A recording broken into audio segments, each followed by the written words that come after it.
Good evening, everyone. Trying to get settled here.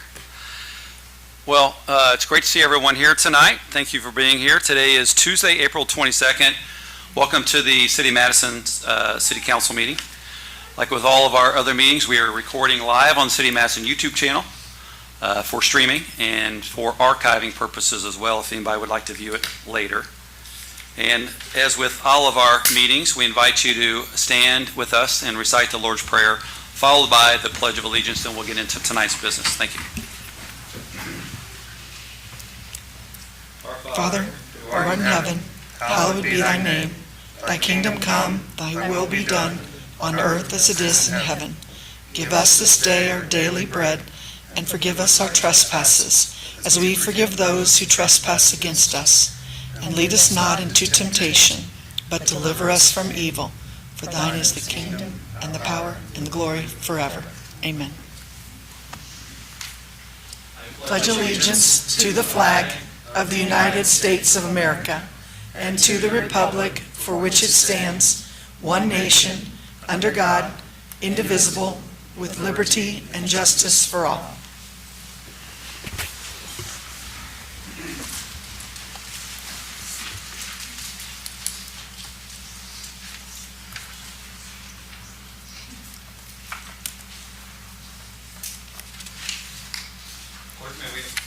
May we have a roll call, please? Yes, Patrick Tevenow. Here. Carla Krebs. Here. Lucy DeTillo. Here. Josh Schaefer. Here. Joel Storm is absent. Jim Bartlett. Here. And Josh Wilbur. Here. Thank you. Council, have you had an opportunity to review the minutes from Tuesday, April the 8th? If so, we'll entertain a motion to approve the minutes. I'll make the motion to approve the minutes. I'll second. Any discussion? All in favor, please say aye. Aye. Thank you. Any opposed? And beginning, we have a very fun night tonight, one of my favorite nights. Not only we are, as we mentioned earlier, celebrating National Travel and Tourism Week next month, but we'll be swearing in 4 new Madison Police Department officers who have chosen to begin their careers here in Madison. We're so very grateful for that. I'd first like to read a proclamation for National Travel and Tourism Week, and then I would invite Executive Director for Visit Madison, Inc., Andrew Forrester, to give some remarks about this coming month. Whereas the travel industry is essential to the success of every industry and will continue to be a critical part of Madison and Jefferson County, Indiana's economy, development, and workforce. Travel is an economic powerhouse for every state and destination across the country, with an economic output of over $2.9 trillion, supporting 15 million American jobs. 1 in every 11 U.S. jobs depend on travel, making it a critical driver of our economy and a force for connection and opportunity. Travel spending supports our clean, safe, and beautiful communities of Madison and Jefferson County by generating $6.9 million in state and local taxes to support essential services such as education, emergency response, public safety, and more. Whereas 46 cents of every tourism dollar spent in Jefferson County stays local, and travel enables success for all industries, including manufacturing, agriculture, defense, healthcare, and more, by driving sales growth, innovation, education, and operations that power our economy of our nation in Jefferson County. Whereas tourism supports more than 691 jobs with over $16.3 million in total wages in Jefferson County alone. Tourism brings over 300,000 unique visitors that make up over 1.8 million total visits per year to enjoy Madison's architecture, natural beauty, exciting festivals, unique shopping, dining, and unmatched hospitality. Overnight trips to the community have increased 22% since 2019, resulting in over 170,000 visits, supporting lodging, restaurant, retail, service industry businesses. America's travel industry cannot be globally competitive without maximizing growth in leisure, business, and international inbound travelers, increasing travel to and within the United States that drives our economy to a more prosperous future and connects America. Travel is an essential industry, and we must continue to communicate that growing travel leads to economic growth, benefits businesses, fosters mutual understanding, and connects the nation. Therefore, I, Mayor Bob Courtney, do hereby proclaim May 4th through 10th, 2025 as National Travel and Tourism Week in Madison and Jefferson County, and urge our citizens to join me in recognizing the essential role this industry plays in Madison and Jefferson County. Andrew, thank you so much for you and the team at Madison and Jefferson County Board of Tourism. Thank you. Thank you very much, Mayor. Thank you, Council. Just have a couple quick comments tonight. You have really important things to get on with, but it's really a team effort. As you saw, we had members of our Board of Tourism. We had members of the Visit Madison Board here. It takes the restaurants, the businesses on Main Street, our hoteliers, to produce the kind of tourism product that the visitors want to come here and enjoy. And so it's really a team effort. Can't tell you how much we appreciate the city's support, the mayor, the council. As I think of those things, I think about some of the things we're going to launch during National Travel and Tourism Week, the Comfort Station partnership that we've worked on with the city to staff that as a satellite visitor center. And we will be debuting that here in just a couple weeks, which is another exciting step. We also will be launching the full slate of trolley programming, another partnership that we had here with the city, and I'm grateful for your support on that. We just finished our brand and image study of our visitors, so we know what they're looking for, and we can change our marketing, adjust our marketing accordingly, and make it even better to bring people here. So looking ahead to National Travel and Tourism Week, we've got a few different exciting things happening. On Sunday, we have free admission to Clifty Falls State Park as part of National Travel Tourism Week. It's called Visit Indiana Day at all the state parks. There will be free admission. I do want to invite everyone to our awards ceremony on Thursday night at the Visitor Center. We will be announcing some awards for some of our tourism partners that do a great job in serving our guests, whether they work for hotels or on the front lines at restaurants and stores. And then we're going to be offering free trolley rides around downtown Madison on Friday night as a part of that. And it wouldn't be Tourism Week if we didn't have visitors, and there will actually be 3 conferences and conventions happening in Madison that week on weekdays, which, a lot of people want to come here on weekends, but we want to fill the hotels 365 days a year, and we need that business travel, people bringing retreats here, and so we're better able to serve them, and they're able to help our businesses and restaurants and stores if they're here on weekdays too. So looking forward to National Travel and Tourism Week. Thank you very much for the proclamation and the photo that we did beforehand, and just really appreciate the city's support. Andrew, thank you for all of your work. What was that week that you indicated that we're going to have those 3 conferences? Which week was that? That is the first week of May. It's National Travel and Tourism Week, the 4th through the 10th. We've got 2 happening concurrently on like Monday, Tuesday, Wednesday, Thursday, and then we've got some coming in on Thursday for a Thursday, Friday. So that's going to be a busy week in Madison. Awesome. What about the motor trail? How is that going? Motor trail is Tell a little going bit about the going motor trail. well. I thought that was just such a cool thing to offer.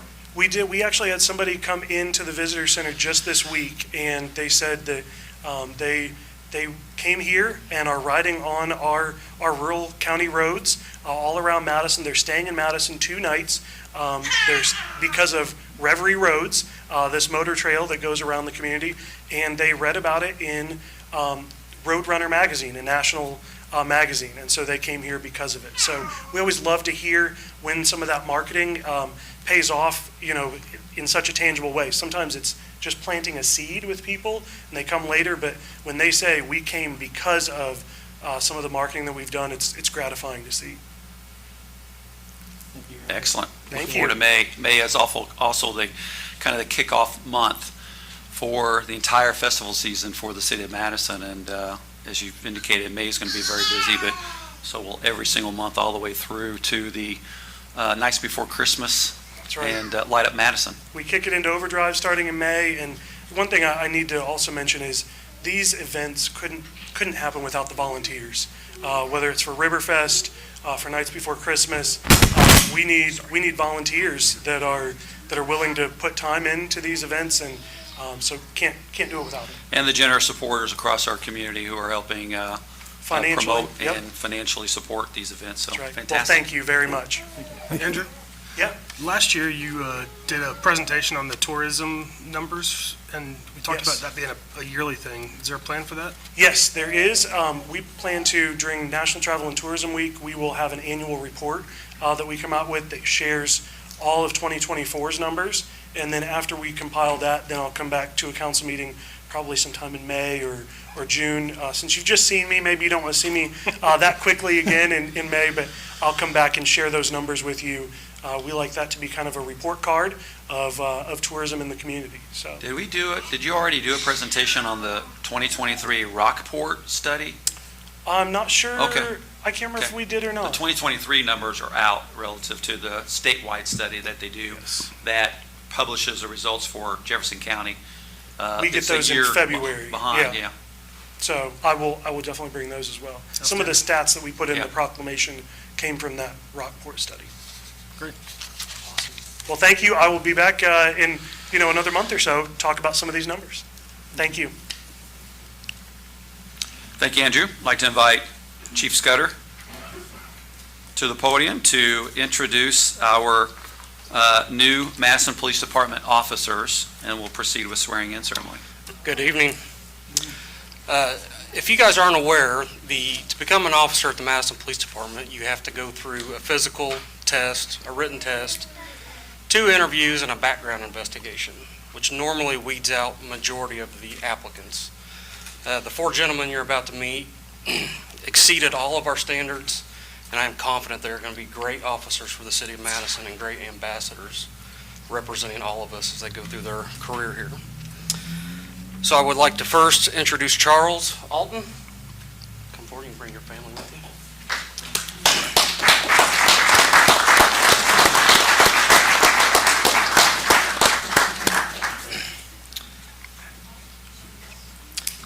Charles, or CJ, you prefer, right? Doesn't matter which one.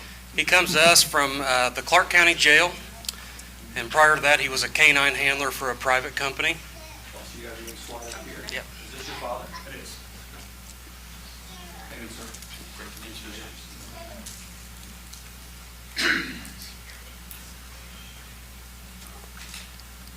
You place me with your right hand.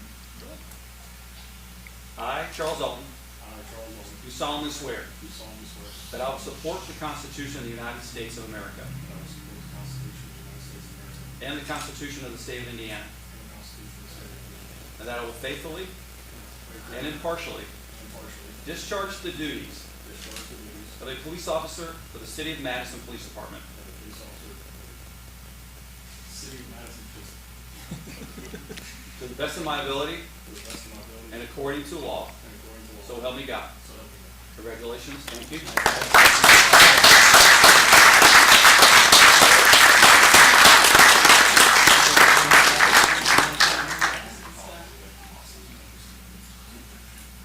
Congratulations. Welcome, Mark.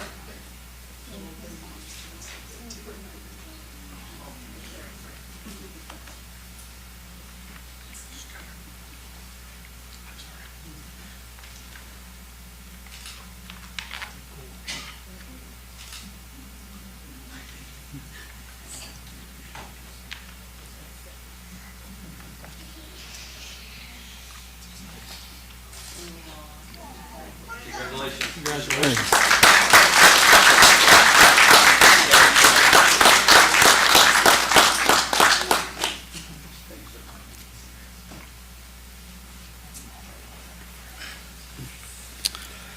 Next, we have Coley Arvin. Coley comes to us from the Indiana Department of Corrections.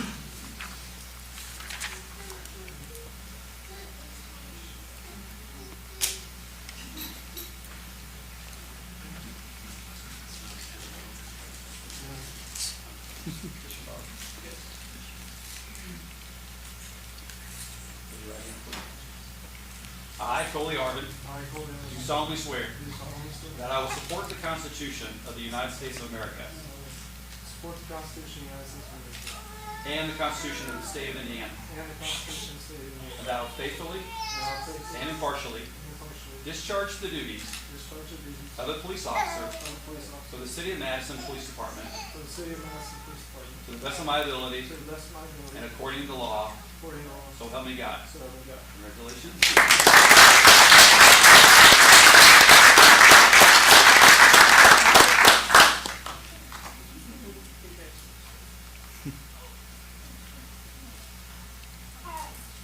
Exciting moment.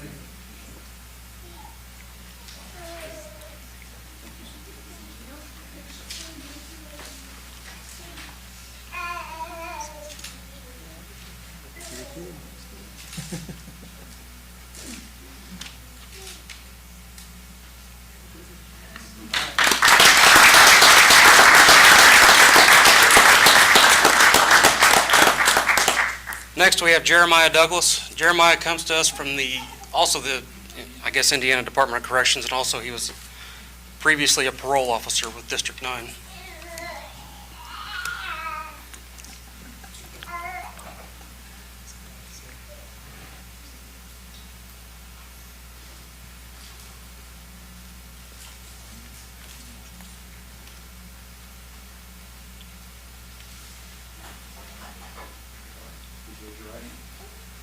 I, Jeremiah Douglas, do solemnly swear that I will support the Constitution of the United States of America and the Constitution of the State of Indiana, and that I will faithfully and impartially discharge the duties of a police officer for the City of Madison to the best of my ability and according to law, so help me God. Congratulations.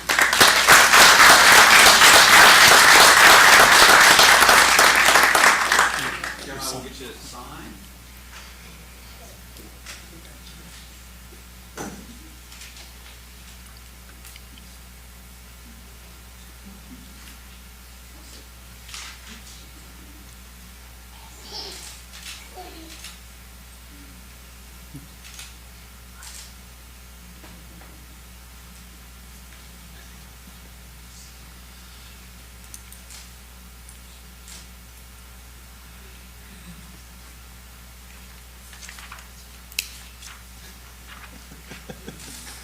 Congratulations.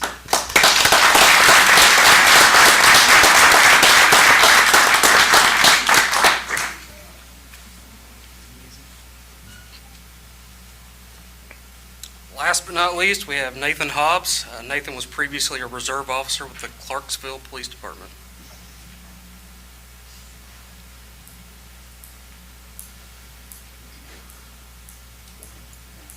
I, Nathan Hobbs, do solemnly swear that I will support the Constitution of the United States of America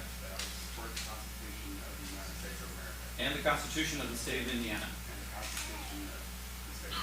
and I will faithfully and impartially discharge the duties of a police officer for the City of Madison Police Department to the best of my ability and according to law, so help me God.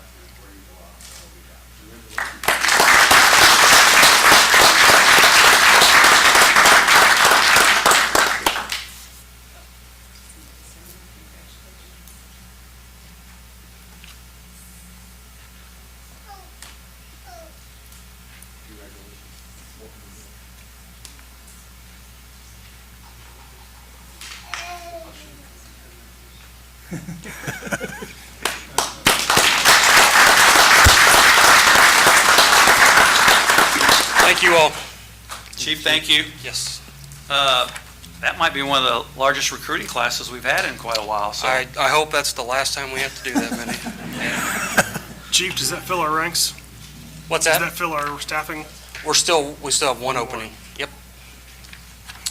The oath that the officers just took, if you all recall, it's the same oath we took when we were sworn into office, and it's very meaningful, and we take it very seriously. So I want to thank each and every one of you who have taken that oath today and are beginning your careers here in the City of Madison. It's our goal that this not only be the beginning of your career, but you have a long and safe career here in Madison and become part of our community. So thank you again. Now we'll get on to our resolutions, and we do have two resolutions tonight. And we do them by title only, I think, but, yeah. This is resolution number 2025-5C, a resolution of the Common Council of the City of Madison, Indiana, supporting 2025 flood recovery efforts.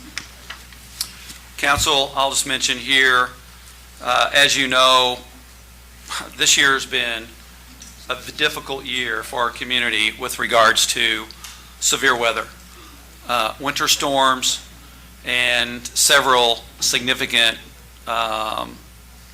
rain events that has caused, most recently, not only winds and potential tornadoes, mudslides.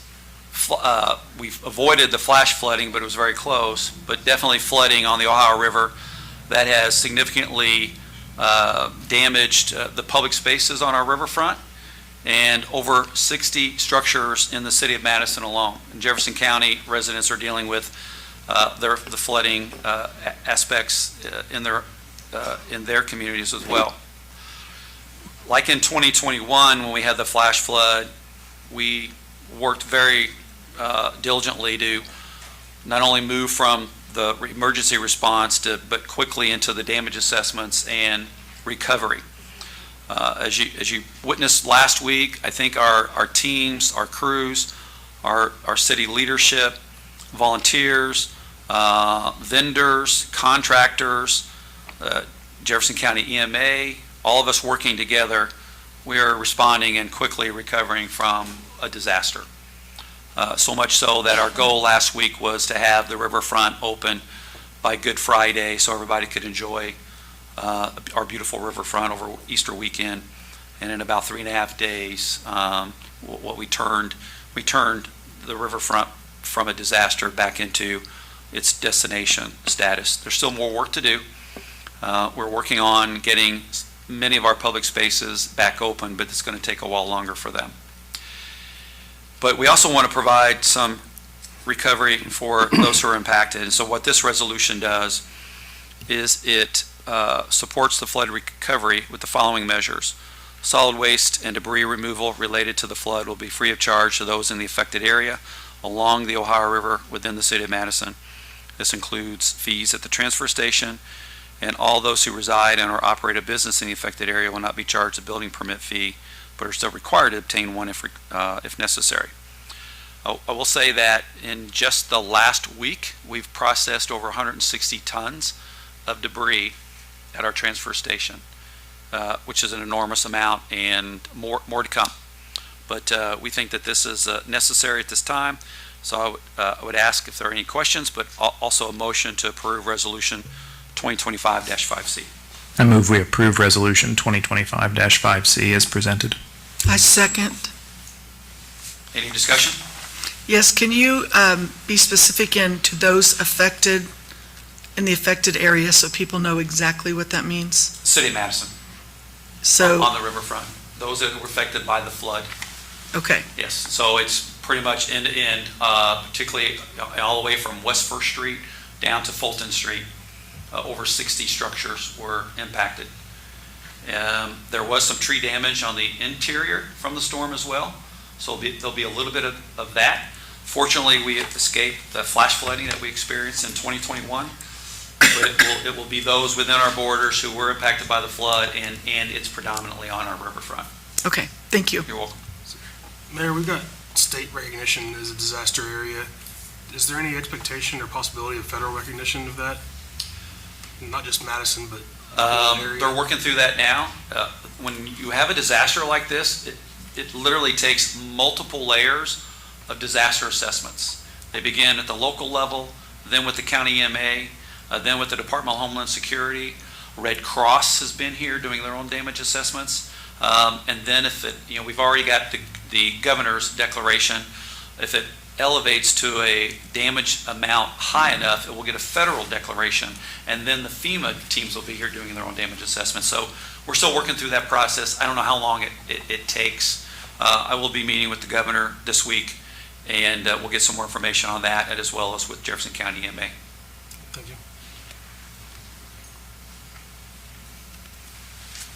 Any other questions? Comments or questions from the audience? Hearing none, we'll go to roll call.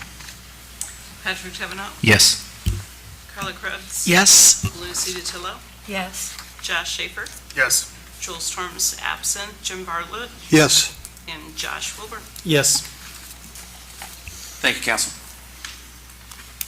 The next resolution is 2025-6C, a resolution of the Common Council of the City of Madison, Indiana, transferring certain appropriations and revenue between different funds. Might ask our clerk treasurer to just explain what this is, and then Yes, we'll certainly. entertain a motion for approval. Okay, so these negative balances that showed up on our annual financial report that were left over from 2024, we have to have your permission in order to move the money from Parks to, Parks and Crystal Beach over to the Park NRO, so that we can absolve that negative $121,452.62. So in order to do that, in order to transfer money, since it's between funds, we have to put it in a resolution format. And I've included the Indiana code for that for you, and also the 2024 negative balances that you see in the circle under the fund report. Shirley, Yes, after this one, I see, at least on this page of the fund report, there's one more line item. Do we still have another one Yes. coming? So Mindy's working on that section, so there was a negative, I believe it's $42,078 in the general fund. And that is something that she's working on. We're probably going to have that up for you, I would hope, in May, so that we can have in June everything ready to go. The problem with not clearing those up at the end of the year is they have to be carried into the 26 budget then. They have to be cleaned up. So she's working toward cleaning up that $42,000. This is just something that was pretty simple, easy to do. So we thought get this off the plate while we can. And what we also have, if you looked at the entire annual financial report, there are two others, and I don't have that paperwork, I apologize. There are two others that are incorporated with a federal highway grant that we're waiting to get that money in from the federal highway grant that she had applied for. So that money is coming from CCMG and a federal highway administration grant. So those should be here sometime yet in April, but hopefully those will be in definitely by May. Those are pretty big ones. I think one's 28,000 and some change, the other's 128. Please don't quote me on that. If you have questions on it, you can give me a call, but they are in the annual financial report. With some of these different negative balances, what has been the challenge that's taking so long to get these resolved this year? Well, the challenge for these were, everything got bunched to the end of the year because we were not able to reconcile, and I think I talked to you guys before about that. The reconciliation had not truly been done for 22, 23, and 24.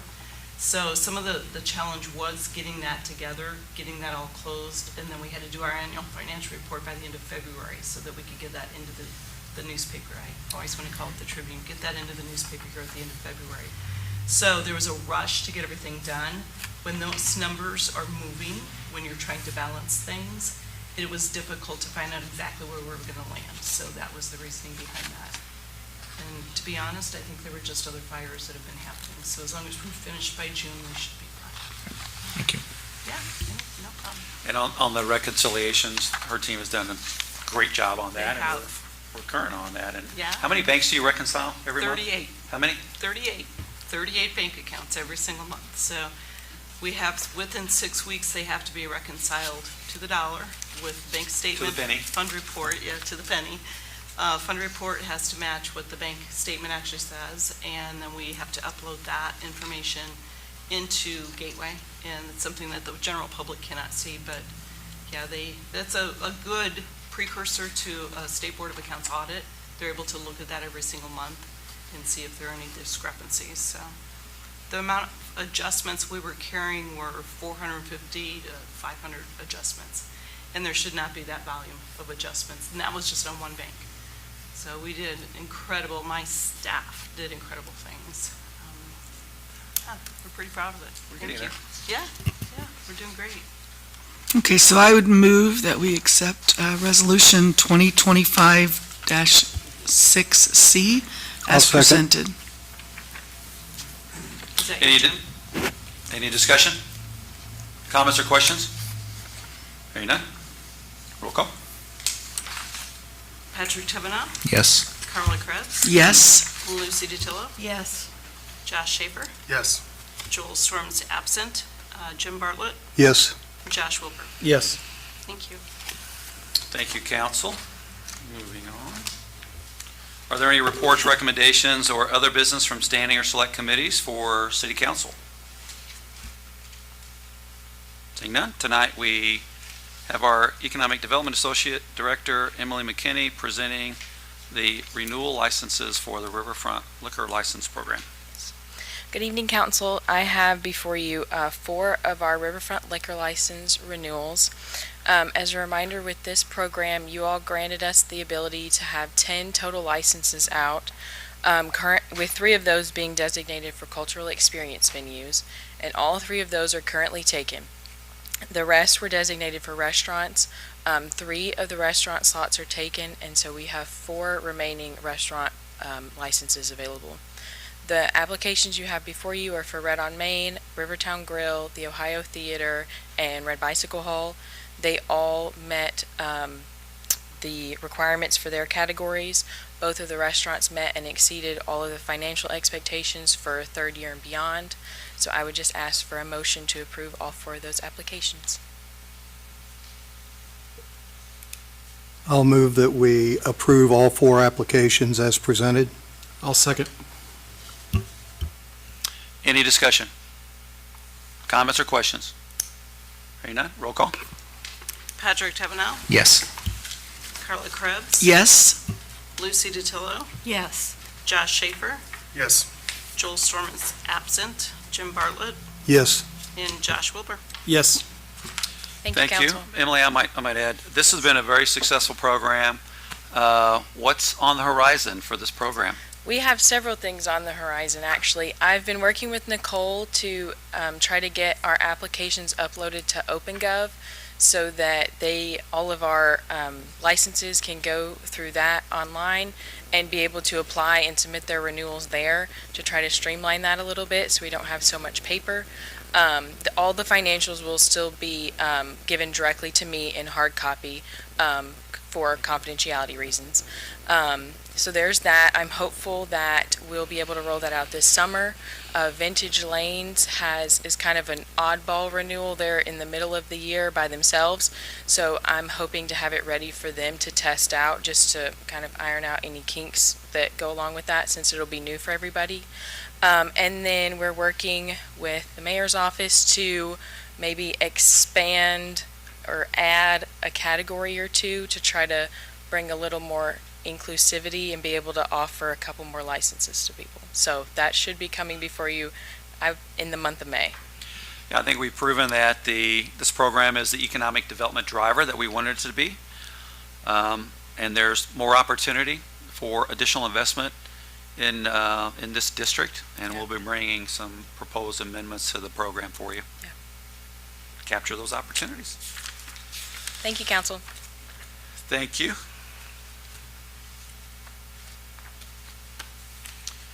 All right, council, we do have one bill on second reading.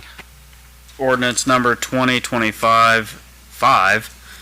It's an ordinance of the Common Council of the City of Madison, Indiana, to repeal and replace Section 70.04 of the City of Madison Code. Thank you. Council, Do we have to have a motion to take it off the table? I guess Since we we did tabled table it, so let's do that. It wasn't on my agenda that All way, right, but. I'll make the thanks motion. for I'll make the motion reminding. to remove the this ordinance from the table. I'll second that. Any discussion? Hearing none? Roll call. Patrick Tevenot, Yes. Carla Krebs, Yes. Lucy DiTillo, Yes. Josh Schaefer, Yes. Joel Storm is absent, Jim Bartlett, Yes. Josh Wilbur. Yes. Thank you, Josh. So maybe I'll turn it over to Councilman Schaefer, describe what we have proposed tonight with regards to the replacement amendment and the work of combining the prior amendments that have been proposed and discussion in special projects. So as the mayor said, we have reviewed some different amendments proposed and the concerns that were raised at the previous meetings, both by council and by the public, and also in emails and other messages we've gotten from the public. One of the concerns, of course, is the existence of LSVs. There are some out in the community that have been registered and purchased, and the ordinance as written, the new ordinance as written, would have prohibited them from driving on Main Street. So that would be probably the single biggest change in the revised ordinance, is a clause grandfathering in those owners with their current LSVs to allow them to register and register with the city, get a sticker, just like a golf cart would, but that would then signify that those LSVs are able to drive on Main Street. Since those owners have already purchased and registered those vehicles with the state.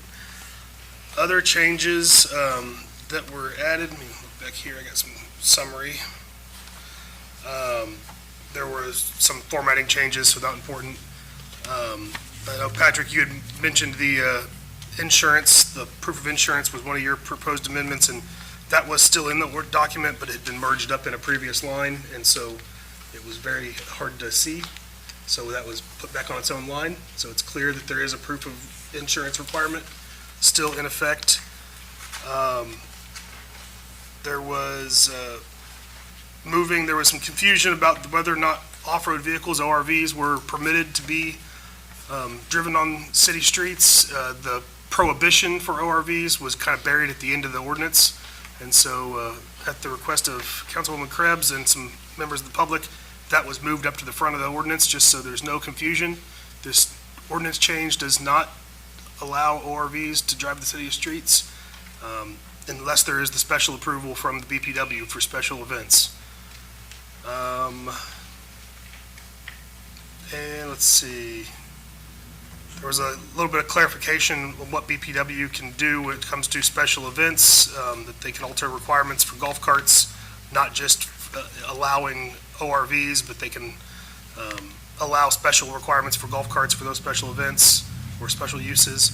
And then the last thing, there was a recognition of county golf cart registrations that was actually passed and added to the ordinance some number of years ago, but that never made it into the online codified version, the annotated version, which is not the official copy, but since it wasn't there, I did not have it in the previous iteration of the ordinance, so we added that back in, so county residents who have registered their golf carts with the county will still be able to drive in Madison without getting re-registered with the city. And I think that covers all of the changes in the revised ordinance. Questions, Council? I think you covered that. You Yes, want to make a motion to yeah. approve the replacement amendment? I will Well, motion, would we need a motion to amend the ordinance with this, because this would serve? yeah, that was my next Okay. step there. I'll motion that we amend and replace the proposed ordinance with the replacement version that has been presented. I'll second. Any discussion? Comments or questions? I have some concerns with this Now one. it's open up. With this one Let- still. Let me back up. So what I asked for was a motion to approve the replacement amendment so we could get it on the table and discuss it.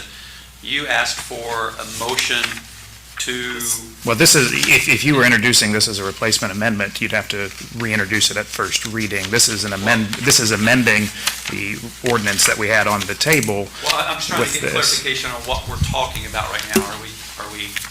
What are we talking about? The amendments to the ordinance, or are we talking about, so maybe clarify what the motion was, because I don't, The motion would have been to replace the previously proposed ordinance with the new proposed ordinance as amended, okay, as redlined. okay.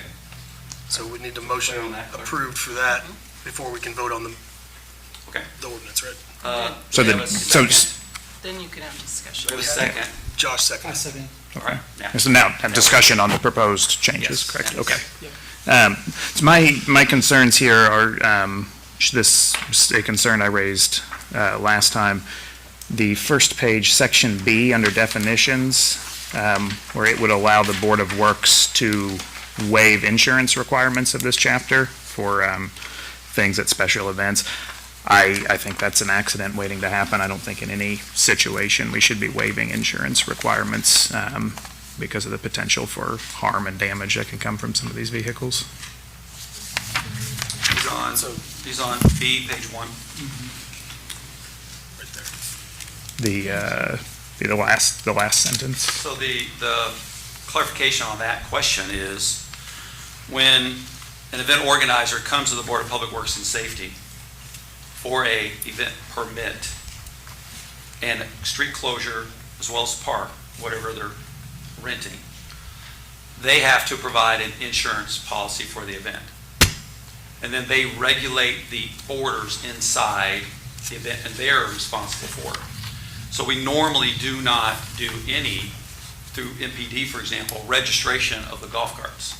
It's all done through the event organizer.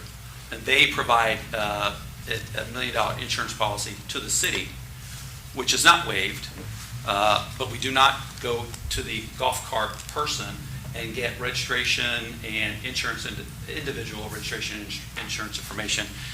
It is at the event level. So that is what this, I believe, is intended to address at the Board of Public Works.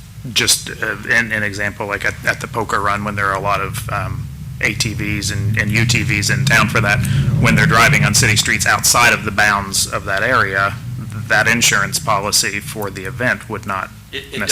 It does, because we describe that footprint, which is the border for where the off-road vehicles and their golf carts can go. It's not just a Bond Drive footprint for them. It's all of downtown, south of Main Street, and within certain blocks. When they drive them down Dugan Hollow, come into town with them, and they don't have insurance coming in. If they're coming in for the event, it's the responsibility of the event organizer. If they're coming in just to drive around, then they're here illegally. But if they're coming in, they're driving on our city streets, they should have insurance when they're, even when they're The outside city, of. if we're looking at this as a risk to the city, No, I'm looking at it as a risk to the people who live in town, who could be struck crossing the street, who could have their vehicles struck. okay, well, that could happen whether that could happen anytime by anything. It could, but Are you in, suggesting that we should get insurance and registration information from every participant? no, on the golf cart, or- I didn't mention registration information, I just mentioned insurance, because anybody who's operating those downtown is potentially personally liable if they strike somebody, if they hit a vehicle. So, on the insurance question, this certainly does not waive any state requirements. If somebody is driving their ORV into town for an event like the Super ATV Poker Run, then they would still have to meet all state requirements for insurance and the state registration of ORVs as well. This does not waive that. No, but, I mean. So ORVs are registered just like a vehicle, and they're required to show proof of insurance with the BMV when they get that registration. ORVs, not the LS, The ORVs, off-road. I believe, are Off-road required to show vehicles proof of are. insurance before they get that registration sticker from the state of Indiana. 2010 and beyond, yeah. So they should be insured to be on the road legally anyway. Yeah. And traveling, say, down Dugan Hollow and down East Street to the event footprint, they should be insured already prior to, or they're illegal, so. Okay. Yeah, Is that, am I right that's on my that? understanding as Yes. well. And there's pre-2010, there's some exceptions, but yeah. For the most part, that's, anytime that an ORV is on the road, it has, to get here, it has to be insured. Now, if somebody was to bring a Gator vehicle into, say, Regatta or Riverfest to only operate within the footprint, they may or may not have to be registered. And that's something that we run that's into, where- like the company that provides security for Regatta, they bring in their own golf carts and they truck them in on a trailer and unload them in the footprint and only operate them in that footprint. I don't know that we need insurance on each individual one there, since they're covered under the company policy under that umbrella. I feel there's so many scenarios for what these special events end up being, not just the Poker Run, but internal Riverfest type stuff, where they're just driving inside the limits. I want to leave it up to the discretion of BPW to make sure that they're working with the event planner or BPW and the city staff to get those plans in place, to review their insurance policies and their procedures and everything, to make sure that they're doing what they should be doing, and kind of give that judgment call to BPW to ensure that we're not doing anything that puts the city at risk. I understand your concerns, and I completely agree with you, and I think there will be some. I think the state requirement or the city requirement in the golf carts that we sell permits to, we're going to capture a big percentage of the insured people through one of those. There are going to be some that slip through that are, they don't have them registered for the road, like their ORV, they maybe just use it around their farm, but they decide they're going to drive it in for the festival or the event, and those aren't insured to be on the road. So I would encourage They would still have the liability, whether they're insured or not. Lack of insurance would not reduce their liability if they did cause damage to somebody else's vehicle. I think we need to encourage the event organizers to try to work with anybody attending the event to make sure that there's coverage if they're traveling to the event on the city streets. So, Yeah, thank you for that clarification. I think definitely something, you want to be sure that any event that goes on, they Anna's make sure here, it's so we covered. can see if that's already incorporated in our event safety plan. If not, we will. Okay. Yeah. Thanks. Thanks, Chief. Thank you. Thank you. A few other questions and concerns I had. With grandfathering in the low-speed vehicles, is that something legally we're allowed to do? Okay. I personally disagree with that. I don't think it's a fair way of working through this. Somebody goes out tomorrow and buys an LSV, they're subject to a completely new category of rules, and somebody else is going to keep theirs held together with But if they require that shoestrings and yeah. chewing gum to keep it on the road for a long period of time. I don't think anybody really likes the scenario we're in, but it's either do something that's somewhat unfair to the existing 11 LSV registration owners, or do something that we, as a consensus, don't seem to want, which is allow anybody to drive on Main Street. So that was the best compromise we've come up with. And it's per vehicle, not per owner. So when that vehicle is sold, transferred, breaks down, and no longer usable, it goes away. So it will be a limited duration. It could be 10, 15 years, but it is a limited duration. And that kind of brings me to my next concern, which is Main Street, west of Craigmont Street, allowing golf carts on there. I think also safety, speaking of safety issues, I think that's a hazard waiting to happen. And I understand there's some issues with people who live on the far west end of Maine not being able to have access. At least, I'd like to see us at least extend the no-go zone from Craigmont down to maybe where West 3rd Street outlets onto Main Street, because that still provides everybody in that area with access to the rest of the city. And then it's everybody from West 3rd Street on, from Lucy's house, where it cuts out there. That actually extends all the way to the Elks Club entrance. So Yeah, from there down to the Elks Club all entrance. the people on the north side have no access. Yeah, so Every time they cross the road, they break the law. So I think if we are going to allow them, we don't necessarily need a blanket from Craigmont all the way down, but we could look at it from West 3rd Street on down to the Elks Lodge entrance, which, I think that's, isn't that in here? I don't understand. as of now, the way this is presented, it would allow golf carts on Main Street from Craigmont on west, going all the way out to the edge of town. Out to the Elks. So you would like to change, Right. so Elks is I where think Clifty it's Hollow because begins. we have to cross at a signal. I think that's what they picked crap. really McIntyre would probably make more sense, wouldn't it? Well, I'm thinking on the north side of the street. We have to cross at a signal. We have to cross at a signal. That's, Well, that we won't, if this is approved as the amendment was proposed. yes. You could come out exactly. on West 3rd Street Yes. and then travel from where West 3rd outlets onto Main west to the So yes, to there's the- McIntyre, and then north of McIntyre, there's the merging of West Third and Main McIntyre. I But think if you it's look further west, further west, there's another West Third that circles and around. keep going. Yeah. So all of those So houses. I think that's Patrick's four. proposing that we start, instead of starting at Craigmont, we would start Oh. at McIntyre or West Third and go west to the Eagle Hollow, not Eagle Hollow.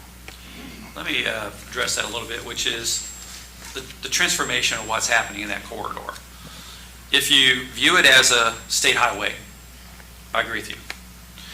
If you view it as a local road and street, and one that is being converted into a share the road like every other city street, and particularly Michigan Road is the most recent example where we took that corridor and made it a share the road, which means there are multiple modes of transportation, bikers, walkers, golf carters, vehicles on Michigan Road. And that came with reducing the speed limit. It came with signage, more awareness. And that's what's happening with the west end of town. That corridor, through our safety planning and development, is transforming into more of a local road and street and less of a former state highway. And what I mean by that in more detail is we've already signed a contract to extend the Main Street lighting past Craigmont Street all the way to across Crooked Creek, to the connecting point of the new Hanover-Madison Connector Trail that will then either bring you back in through Heritage Trail or to Clifty Falls State Park. So lighting is already being taken care of. We've already designed the plans to calm the traffic. And what that means is when you're going out of town or coming in town, which has been a chronic problem down there for decades, it's not been solved until now. We are narrowing the roads when you come in so that you're looking like you're entering a city like Madison, Indiana, instead of continuing to drive along on a state highway. Just like if you look at the East End Bridge approach down there, narrow streets, slow traffic down. There will also be a speed table in that area so that people have to slow down to approximately 20 miles an hour to safely go over the speed table. That's going to be the most important thing to finally curb the speeding problems on the west end of Main Street. And then lastly, what we're doing is extending the sidewalks where they terminate now over near former Madison Iron Works. Now the sidewalks will go all the way down West Main and connect with the trail. And then at the next council meeting, I believe, we're introducing a reduction of the speed limits. So when you're coming into town off of Hanover Hill, the speed deceleration area is going to be pushed back to where near the entrance of Clifty Falls State Park. So instead of people rushing down the hill at 50 miles an hour or higher, they have to start decelerating there. It'll transition from a 50 to a 40 and then 30 miles an hour at Clifty Falls, near the Clifty Falls State Park entrance, because we're going to have a lot more activity in that area now because it's going to be more pedestrian friendly and it's being designed. That's the problem with our current roads. They weren't designed for the lifestyle that we're living now. They were designed as transportation corridors to move people as quickly as possible through town on their way to somewhere else. And what we've been doing is really curating this destination and lifestyle and quality of life in Madison. And so, the way I look at this is if you believe that that's always a state highway and it's never going to be anything different, then you shouldn't put other modes of transportation on there. But they are already on there. Just because we say you can't drive your golf cart down there doesn't mean that people who live on the West End are going to listen and not get on Main Street in their golf carts because there's no other outlet for them. And we've also intentionally put pickleball courts, golf course, social club with Elks there. So there's amenities of the city that have to be connected to the rest of the town. And frankly, a priority of ours has been to finally treat the west end of Main Street like it's part of Main Street, instead of, the termination point being Craigmont and everything down there is on your way out of town. If you look at everything that's happening down there and that end and all of our investment, we are transforming that road. And so I think that this is a safe thing to try, and it's also up to the people who are driving the golf carts to be responsible for themselves. You're never going to mitigate a potential accident, but you can do things from a design perspective, lighting, speed control, speed tables, and trusting the people that are driving these golf carts that they're going to be safe. So, I think the time is now, because of all those other elements, to put all the pieces together and, again, finally treat the West End like it is an extension, meaning we've just made Main Street longer, a lot longer. And that's been transforming for several years. We got more businesses down there now. There's been a tremendous amount of new investment in housing. There's park amenities on the West End. We're connecting to more park amenities. I just believe now's the time to try it versus, kind of always being kind of stuck where we've been. Let's move forward. I don't think anybody's suggesting that we need to stay stuck where we are. I think the infrastructure improvements on that end of town are way overdue, and I'm glad they're moving forward with those. However, those are 1 to 2 years out from completion No, they're this year. this year. We've already broken ground. We've already let the contract for the connector trail. We've already signed the contract for the lighting. We've already designed the changes to that road down there. When will the road change, specifically the road changes, be completed? Tony can come here and answer that question, but yeah, that's a good question. I'm glad you asked. Good evening, councilors. In terms of the West End, we've had a wet spring, so some of the work has been delayed, as you can imagine. We have all of the pricing for the West End traffic calming techniques. Those will go in conjunction with and will be served will ultimately be presented here as a change order to the contract with Temple and Temple for the trail. That's just not been processed yet, but we have those quotes, so we are within budget and expect that to begin, again, here in the next couple of months. I would also remind you that, as the mayor has mentioned, that was designed as a state highway coming into town, broad, wide shoulders, and it was also designed for semi-traffic, which we don't allow any longer. Matter of fact, local traffic. except for local semi-traffic. Local 3-axle or more vehicles can be on Main Street for local deliveries. So all of that has decreased and has made, and these improvements will make the West End, I think, a very safe and improve the quality of life for the neighbors in that corridor. So these specific improvements are being done separately from the paving project? These will be completed before the paving? So we have to have all our local funded projects complete before NDOT's work. And matter of fact, now that the county's also going to be working and repairing the bridge over the creek, some of the work will be coupled with their project as well. So the repaving project will happen in 26. All our work will happen in the summer and fall of 25. The signage, once the ordinance would be passed to reduce the signage, or the speed plan, at the next council meeting, those signs would go up within a fairly short order. So we would be reducing the speed and coming into the community sooner than the construction project of all the other improvements, so.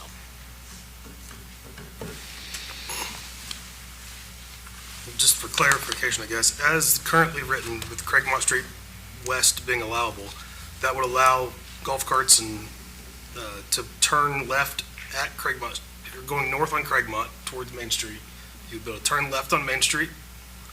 You would be able to come east on Main Street and turn right on Craigmont. You wouldn't be able to cross to the northern half of Craigmont because that's Highway 7. We can't touch that.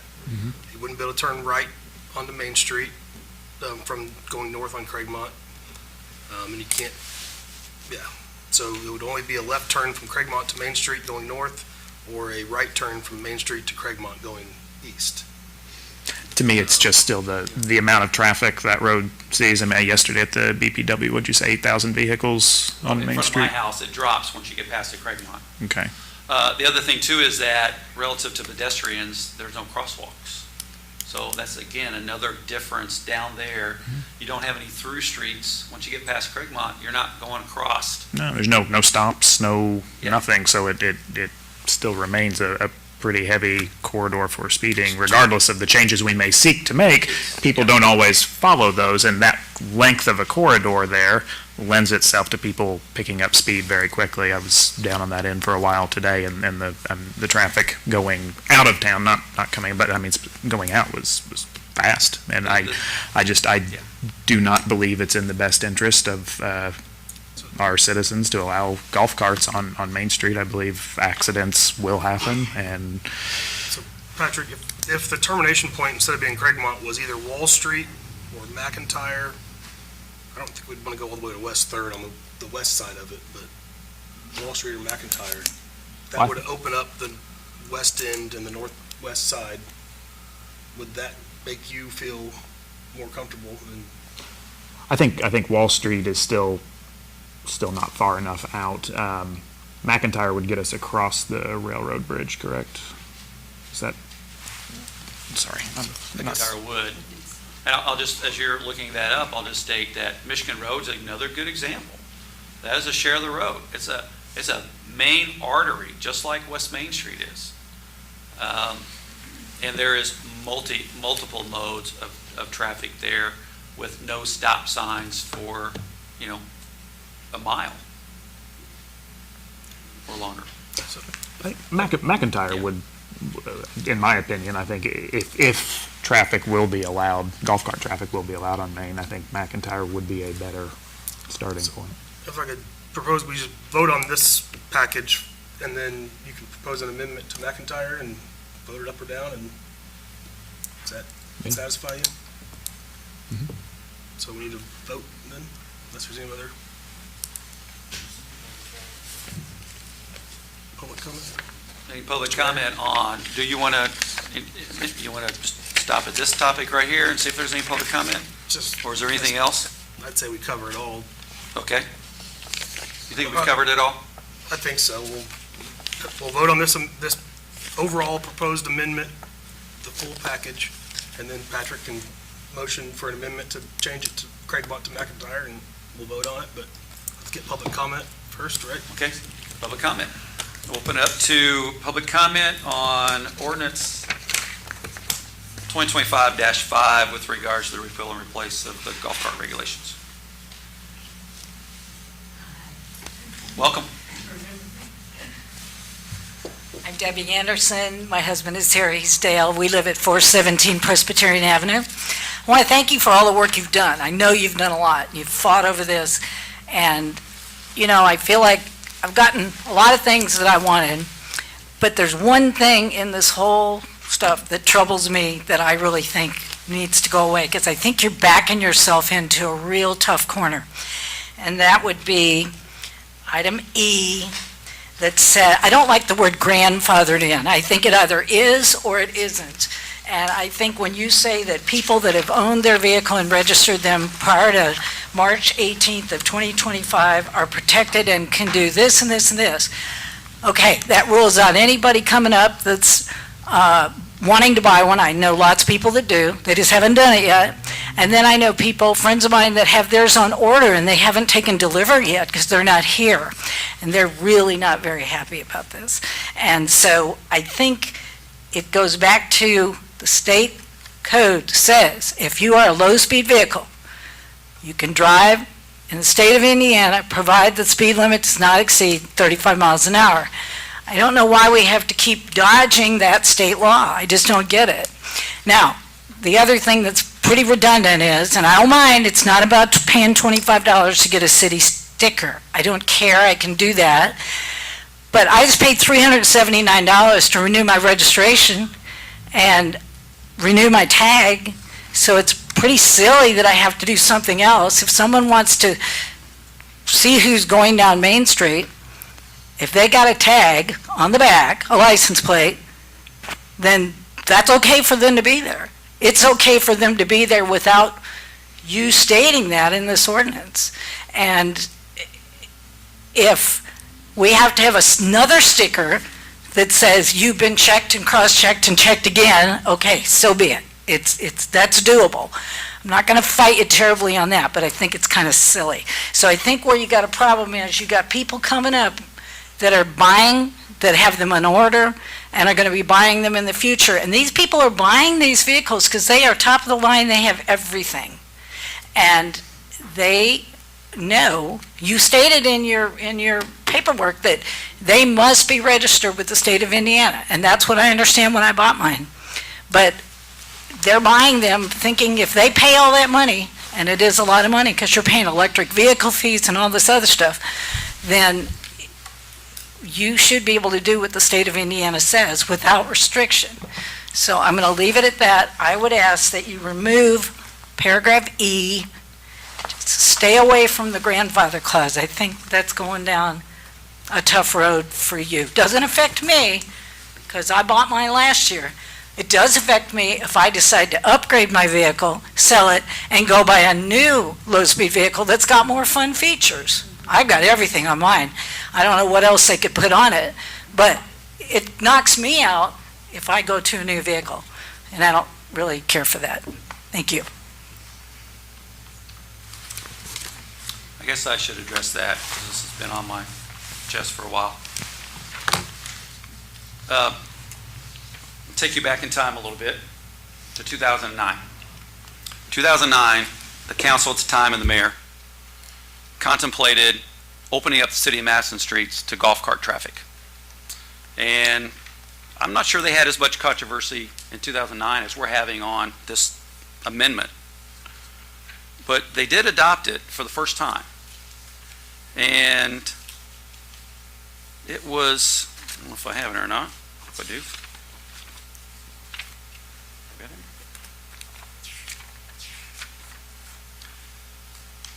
It was a privilege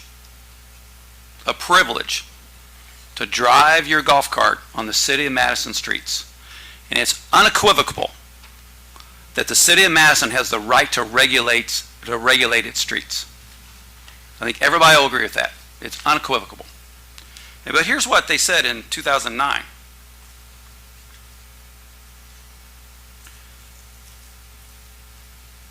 The city of Madison operates a golf course in which golfers may access the golf course in private carts maintained in their city residences. That was the number one reason why they adopted this ordinance, was so that people could get to the golf course in their golf carts with their golf clubs. And then they go on to say, you know what, there may be some disabled people that need some help with transportation from short distances. There may be some businesses that want to shuttle guests somewhere. And then, oh, by the way, and the very last reason was, you know, Madison wants to promote a quality of life, and so its residents can travel on certain streets with their golf carts to an event. Now, that was in 2009, and what we've done since then is expand it, open up the hilltop to the downtown, more crossings so that there are still parts of Madison that are blocked off, and part of this is trying to remedy that, but it's always been a privilege. And getting back to the state law, it says the state has its regulations, and so do the cities. But when we read the state regulations, we always kind of skip over that one line. You got to do both. And that's what's been confusing to me, of the amount of controversy over it, which is we're entitled to be here, and we're going to follow the state rules, and nothing else matters. And we're trying to find a compromise. And it's binary. This is the compromise. There's no more what ifs. And we're trying to find a solution for the people who would potentially be unfairly penalized because the rules are changing. But just because we're saying we're grandfathering you in and we're giving you special privileges doesn't ruin someone's ability to buy an LSV. I mean, if you like that golf cart and you like the power of it and you like the bells and whistles on it, you still got all kinds of places to go to. And now we're even proposing go to our pickleball courts and our Elks Club and our golf course with it. But we got to get to a point where it's never good enough. And that's where I'm at. I'm over talking about it, candidly. We've already spent way too much of this city's time on trying to work out special privileges for a handful of people that have a fast golf cart. So That's my opinion on it, and I wanted to get that off my chest because we've merged from a privilege to a right, and we've lost the whole focus, the fact that we're trying to improve the quality of life here and do it safely, but also be reasonable. And just like any other technology or whatever, society moves quicker than laws do, and we're trying to play catch up here. And this is the best I'm willing to do, candidly. Council may have different opinion, but this is the best I'm willing to do. And if it's not good enough, it's just not good enough, and that's okay, council. I want you to know that. You're not going to hurt my feelings. So, any other public comment? Should I step up there? No, you can speak from there. Go ahead. Just turn your microphone. Elected official. Okay, so I just wanted to address, and I was texting Jeff to get him to do it, but it's okay, I'll do it. Shirley Rainierson, 946 West Main Street.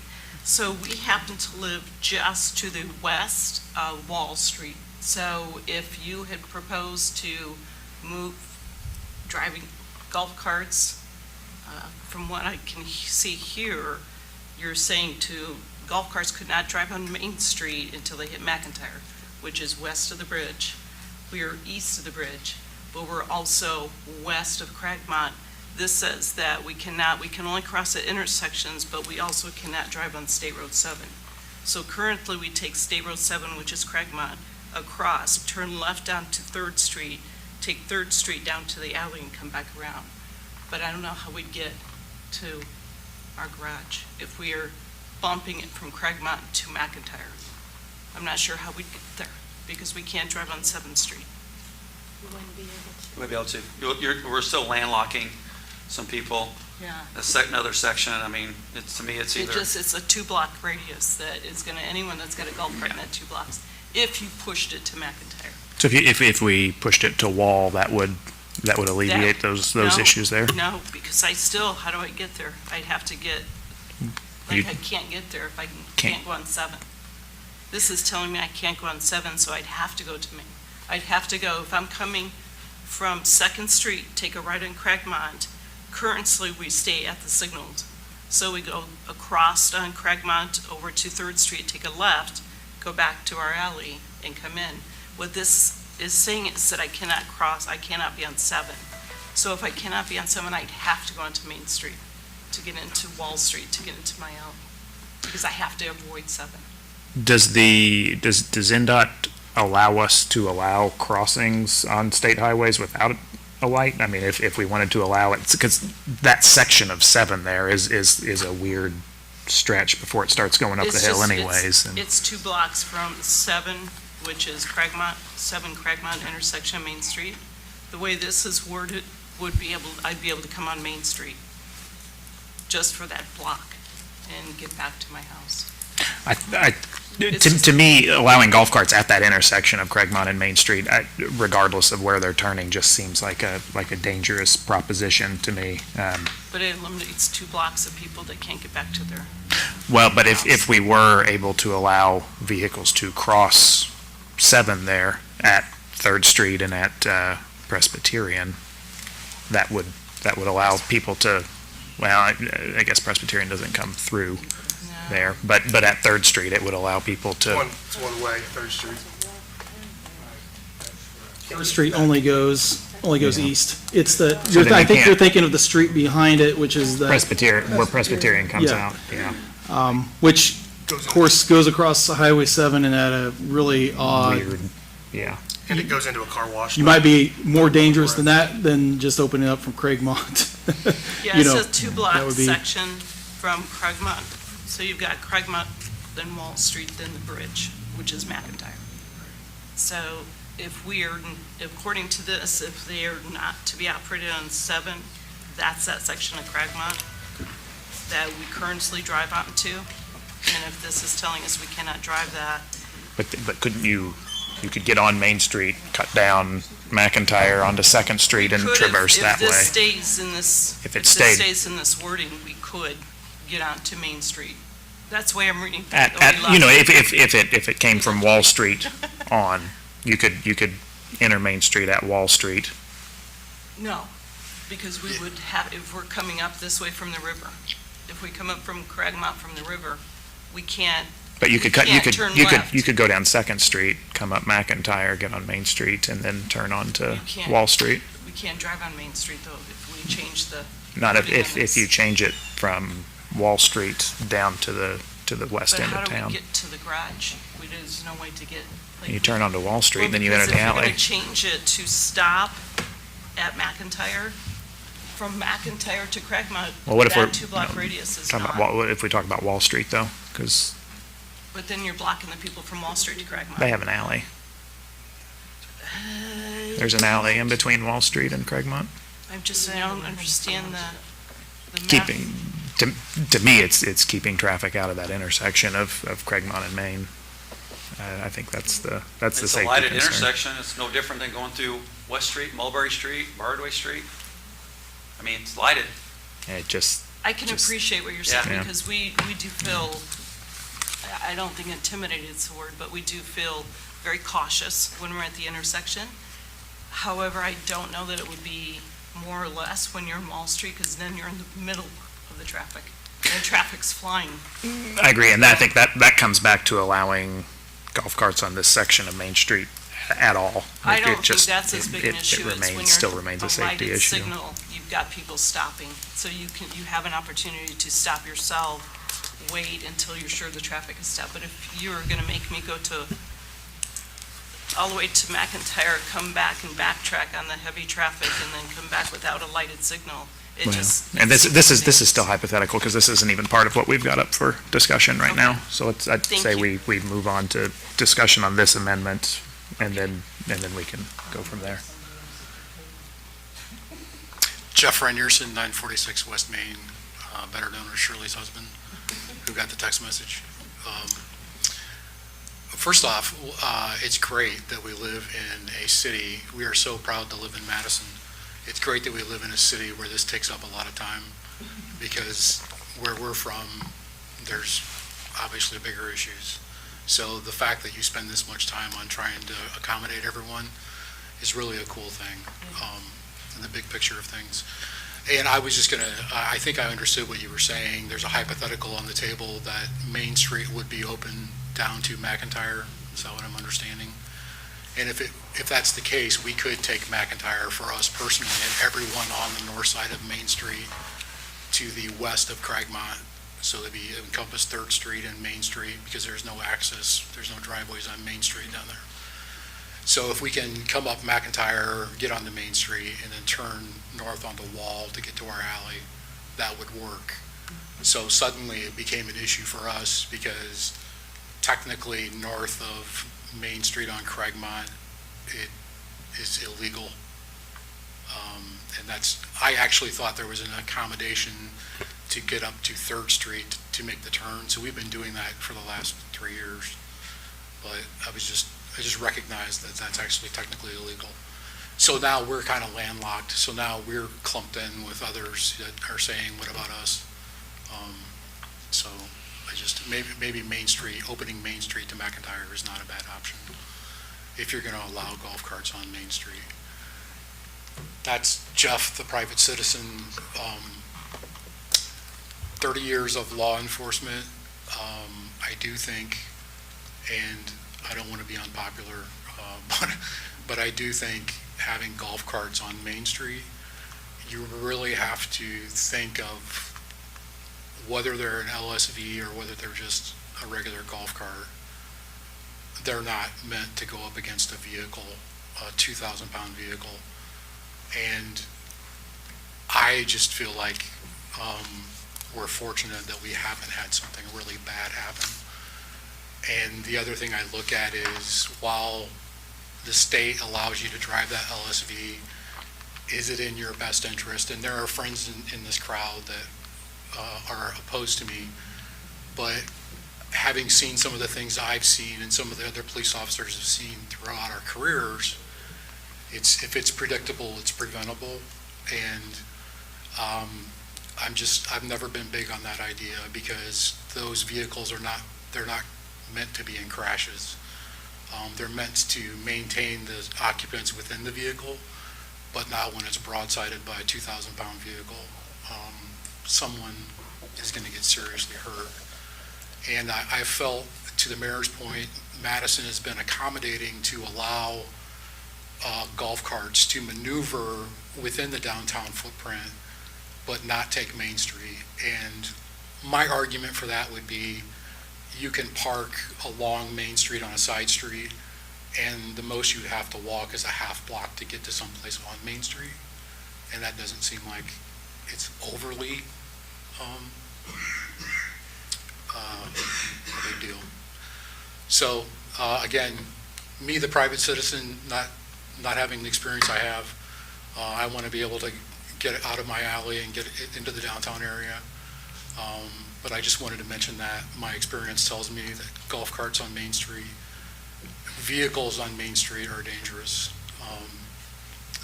They need to be designed to withstand a crash. Jeff, could you, again, when we talk about Main Street, we have the Central Business District, which is the corridor, really, the main corridors from Jefferson to Broadway. And then we have a mixed-use kind of district, which is Broadway to Craigmont. And then the West End is all residential with park amenities at the end on its way to another park amenity. So I know that when we talk about Main Street, and then the East End is really kind of the bridge approach. Yeah. So there's different parts of it, but we're conflating also. If we're saying Main Street's Main Street, it's always going to be Main Street, it's always too much traffic, it's always going to be dangerous, you're right. No golf cart that I'm aware of is crash tested against a vehicle. Right, and that's just it. But I mean, what we're trying to say is we're transforming the West End to be more like a residential local street. Vehicles will have to travel slower. We are putting in design and traffic control devices down there in order to make it safer. It still comes up to the individual to be cognizant of their surroundings and yield to faster moving traffic. Yes. But some of these golf carts are designed to go 20, 25 miles an hour. And I'll yield after this, but you bring up a very valid point. I think when you talk about the restructuring of Main Street on the west end that you're getting ready to do, it is much more accommodating for slower vehicles and vehicles that are not cars. So without having that right now, I know, like in front of our house, we sat there last night, and the traffic going by is just, it always seems like it's going faster than what it really is when you're close to the road like that. But on our front porch, you can pretty much tell that just about everybody going by there is going at a pretty good clip heading out of town. So I think once those speed measures go into place, it will be a much safer environment down there. So that's my opinion. But again, it's a great problem to have in this community. Champ Clausen, 722 West 3rd Street. One of the volunteer duties that I do is Neighborhood Watch Captain. And it just so happens to be the very same area that we're discussing. Your mic, Champ. Oh, I'm sorry, I've been on. Can you hear me now? Okay. The Neighborhood Watch, as Neighborhood Watch Captain, that is the area that I serve in. That is the area that people call me about. That is the area I walk through and I live in. We've had issues with golf carts in the area, but it's typically not on West Main. But I will tell you, since we're discussing that corridor where we have had the issues, not necessarily with golf carts, but with traffic. And by the way, Chief Scudder's in there. I see, hey Rick, and Mayor, Carla and Lucy have all, they know me as an advocate for the area. Some people would probably use a different A word to describe me for the area, but they would all tell you that I've been very aggressive on discussing the traffic issues in that area. What a lot of people don't understand is just last month there were residents on the west side of 3rd Street of Craigmont that had been receiving wrecked cars. And what they believe is that they're coming up Wall Street, taking that right on to West 3rd and shooting through. If you've been there, you know that that is a very narrow road. So now we want to take golf carts and put them there too. I think that this, if we're going to talk about safety, then the safest part is letting them shoot down Main Street, where at least it is wider. And at least people, on that end, I'm talking about the west end of West 3rd off of Cragmont. On that end, you have one road, one narrow. It is in and it is out, and it's only there. If we put more traffic in an already terribly congested area, I'd hate to receive those calls. I don't like getting them now. I'd hate to receive the calls of now we're having people getting hit with these golf carts. And I understand the issue of logistics there. I really do. But in the area, we haven't had the issue of logistics with golf carts other than the fact that they go from east to west on a street that should be going west to east, or that they like to go through John Paul Park. But let me remind you, that's not tourists that are doing that. That's citizens that we have seen do that. In my opinion, this ordinance does accommodate the fact and does put on paper the expectations that we as citizens have and should hold up to help each other and to help the logistical issues that we could potentially have in that area. And as far as the area, let me close with this. Unlike Jeff, I don't have a problem being unpopular. I've stated for years that area has been the redheaded stepchild of downtown Madison. And it is good to see that we are now talking about that area and allowing the same opportunities in that area that the other part of Main Street has. But let's not go ahead and tell the people you can only go in these areas where there's already an issue and make the issue potentially worse. Let's just go ahead, let's see what this has, and let's remind ourselves that this is not a deadlock issue. Legislation is usually a working progress, meaning if it doesn't work here, we can find a way to make it work later, but we have to start somewhere. Let's just not put more citizens and their property in danger. Thank you. Thank you, Chip. Hi. Hi. Name and address, please. My name is Heather Codair. I'm representing kind of Cruisen's Power Sports. It's a dealership of 3713 Clifty Drive. Did you get her last name? I did not. Codair, Coderre. And I just kind of have some statements about the LSVs. We do sell them up at Cruisen. They are significantly different than golf carts. They are LSVs, they're low-speed vehicles. They are allowed to go on any state road under 35 miles per hour. I don't know what the different, I just want that statement made that they are LSVs. They are different, like the Bentelli golf carts that we sell. They are completely different from golf carts. So I think that should be differentiated separately from ORVs and the rest of that. They all have license plates. They are specifically different from just golf carts. So I think that should be stated somewhere, that LSVs are different than golf carts. They're no different than the scooters, anything else that can go on Main Street. I don't know what else really. I just want that statement noted somewhere, that Bentelli golf carts are different than regular golf carts. They don't have to have the triangles because they are 35 miles an hour or less. Yeah, I don't know what else to really say. Just basically that they are. Yeah. And our ordinance defines the regulatory definition for a low-speed vehicle. We understand. Okay. Yeah. For them being allowed on Main Street. Well, That's what I think.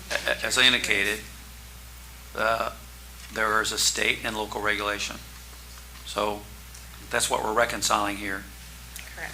It is what and where we want to allow on our local streets, which we have the power to do, and it's vested to us, even in the state statute, where it's talking about what the state will allow on a state road.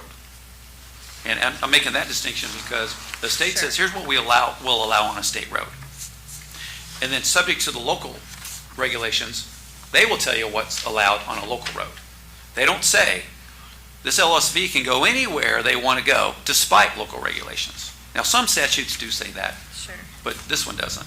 Okay. So that's why we're spending a lot of time, honestly, in my opinion, very liberal amount of time, trying to reconcile this new LSV and what we want to have on our local roads and streets, acknowledging quality of life, the residential development, but also the safety aspects of it. So I hope everybody appreciates the fact that We do just certainly. because it says BMV in the state statute, if you read further, the authority is here. It's not with the state. So if we could all just acknowledge that the authority is here, and it's a privilege. Yeah, for sure. That's the key thing here. It's a privilege. We're approaching it like an entitlement, and it's nothing like that.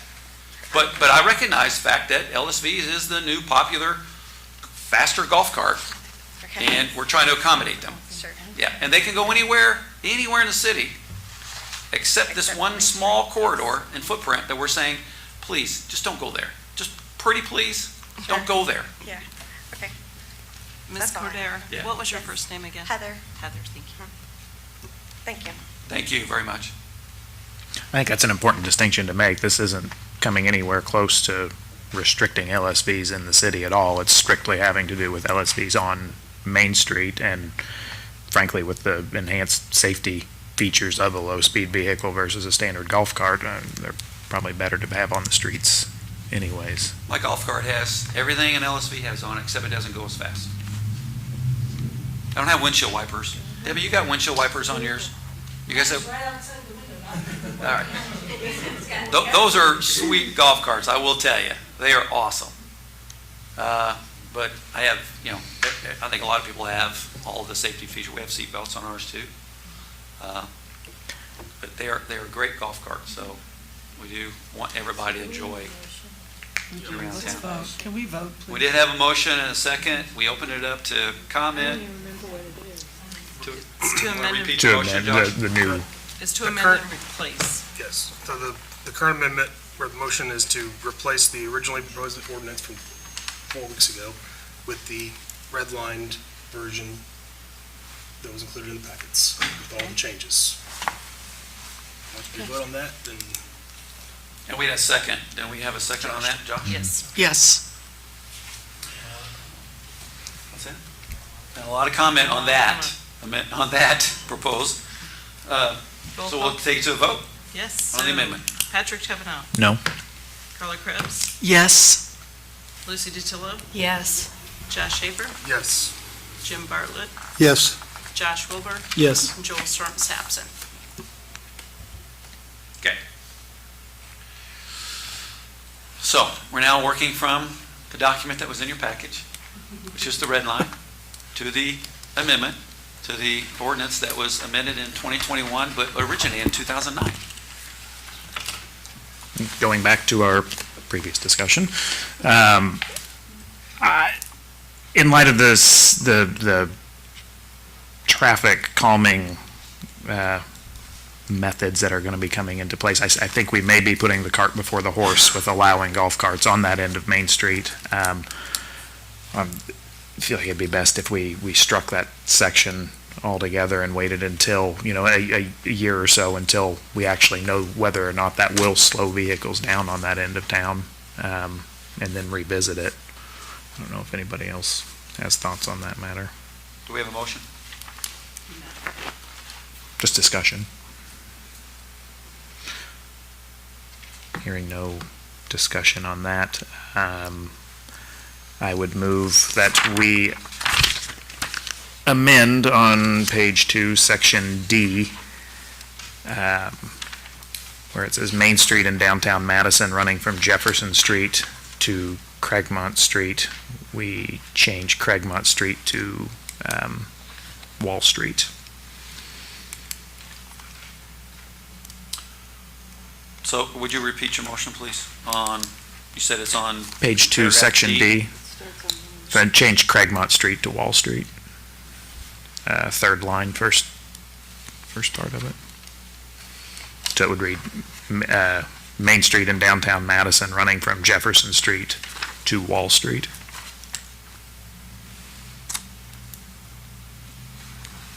Page 2, section D. Mhm.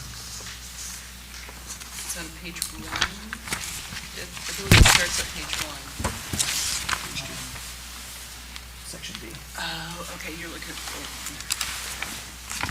No, this is the new one. The replacement amendment.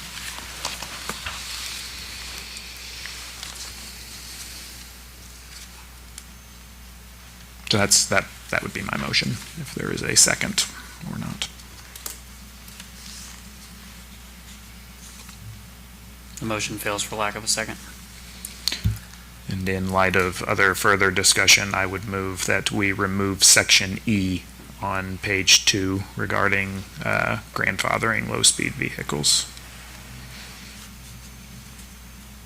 So the result would be a complete prohibition of low-speed vehicles on Main Street, correct? Correct. I think it's if we're going to prohibit some and not others, there's no level of fairness there, so that's my opinion. But if there's no second, then there's no discussion. Hearing no second, the motion fails. I hate to do this, but in the light of some of the discussion, it came to light that West 3rd Street between east of Craigmont is landlocked with the ordinance as amended. So I would, No, it was going to be landlocked if we went with his. it still is. It's a one-way street. Anybody that lives east of Craigmont on West 3rd, West 3rd, west of Craigmont They is can turn not. left on Main Street now and get to the Yeah. house. They would be able to get on Main Street. with this. Because we didn't vote for the It wall. would actually unlock them unless they wanted to go down to the Heritage Trail that way and they get. can't cross where there's no Craigmont. road. They can't cross Craigmont. Somebody that's east of Craigmont, all the way down to whatever the next street is, They'd have to go East down of the- Craigmont? East Or of you mean west of Craigmont. Craigmont? east of Craigmont on a East or one-way west? 3rd Street They'd have to is drive. locked in and cannot go anywhere. They'd have to drive to Mill Street, and they cross Main Street at Mill. Yeah. They can't go west on 3rd Street. You can go east. East down Mill Street, cross over, and then come back. They're locked right now, they can't.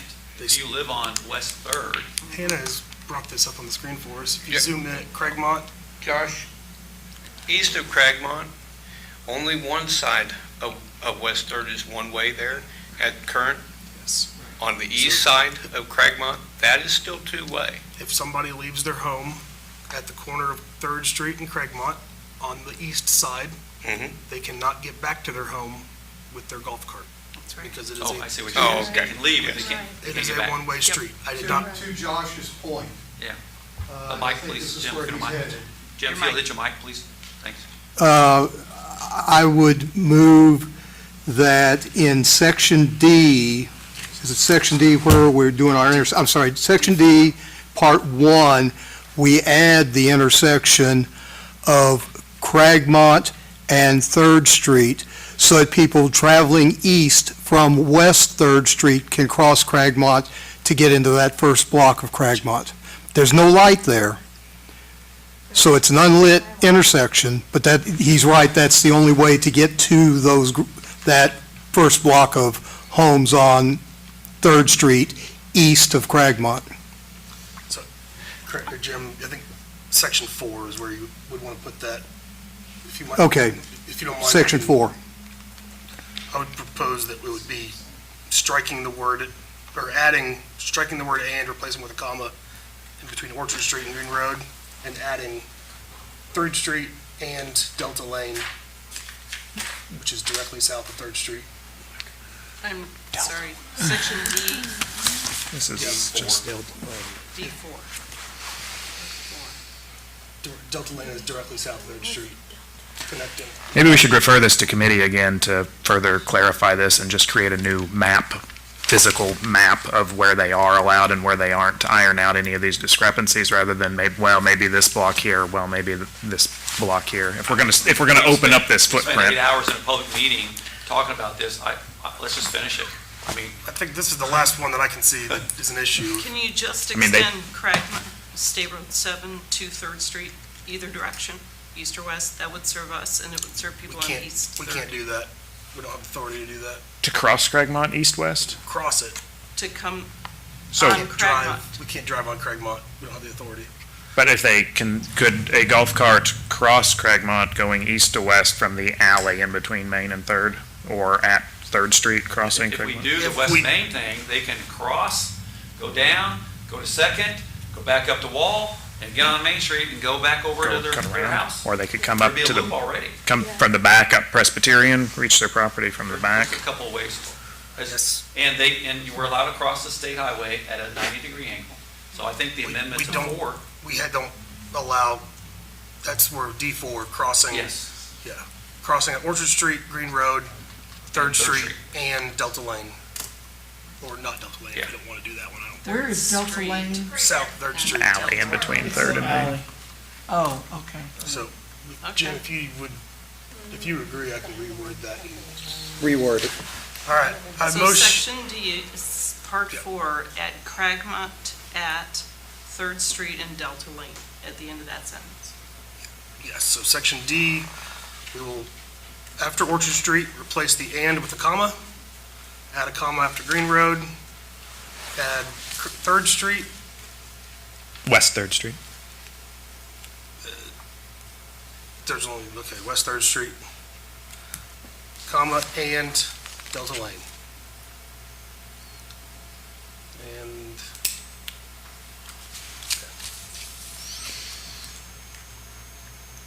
do I have a second? I'll second.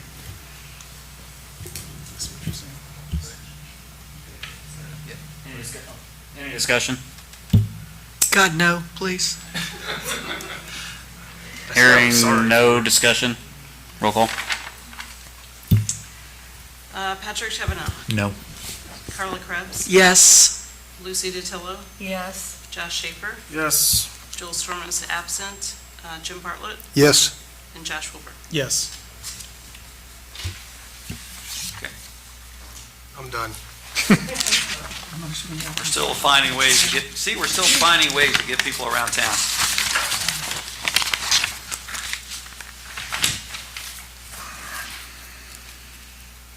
So we still have to motion We don't need the motion, do we? We just need to have council ask for a roll call? Yeah, we still have to She vote just on did. the, no, that was on Final. that was on the amendment. That We still have was to, amendment. final I passage. thought you'd That was for already, the amendment. okay, so we've Now we replaced need- it, we've amended it, and now you're voting on the final document. So we need a motion. Did you need a motion? I move that we, oh Lord, I can't even say it. Somebody else do it. I don't think, we don't need a motion just on be second another- it'd just reading. be It'd another just roll a call. Yeah. Yeah, Oh, okay, good. sorry. Got it. It's okay, Carla. Thank you. Thank you. Okay, so I had the changes on section D, part 4, to include Orchard Street, comma, Green Road, comma, Third Street, and Delta Lane. And I had Joel Schaefer made the motion. Josh. I'm sorry. I was writing Joel at the same time Josh I'm and saying Josh. So Josh Schaefer made the motion, Josh Wilbur seconded. Now roll call vote for that. For, no. No, for the full, We did that. that already Final passed. We already did that. For the full 2025 Fine. dash So 5. discussion closed on the ordinance, and we're moving to vote on the second reading. On the second reading. Yeah. Okay. Patrick Teveno, No. Carla Krebs, Yes. Lucy DiTillo, Yes. Josh Schaefer, Yes. Joel Storm's absent, Jim Bartlett, Yes. Josh Wilbur. Yes. Did you sign it, sheet? Thank you, council. We'll move on to the rest of the agenda. We'll open it up to public comments. President Eads, or Krebs, sorry. Is there anybody who signed up to speak? I apologize to council and the audience. I have to leave. My wife called me and needs my help. Josh, thank you for all the work, council, on Yes. improving accessibility for LSVs and golf carts in Madison. I'm sure I will miss the mayor's final comments and be very sad by it. You won't miss them. I'll be making them, but you won't miss them. Okay, Debbie Anderson, would you like to approach again? Before you go, and I'll be fast. So, my understanding is that the paragraph concerning the grandfathering in for anybody that purchased and registered before the 18th of March 2025 is still in this paperwork. Am I correct? Correct. Yes. And am I correct that in addition to that, we still have to go to where? The police station, city hall to get some other sticker? You get a golf cart sticker. And where do we get that? We're going to be able to identify you as a grandfathered LSV. Okay, and where do we You go get to the that? Police department. Police And you department. provide your title and registration and insurance and identification, and I just want to make sure. I didn't think it went away, but I just want to be sure. Thank no, you. we accommodated the existing LSV owners.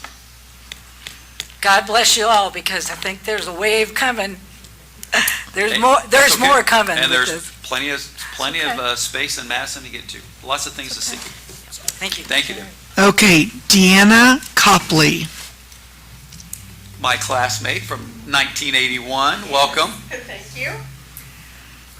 So, I live on Clifty Drive, 1534 Clifty Drive, and I live in front of the New Freedom Life Church, and I have been informed that they are moving the Jefferson Jeff House up there.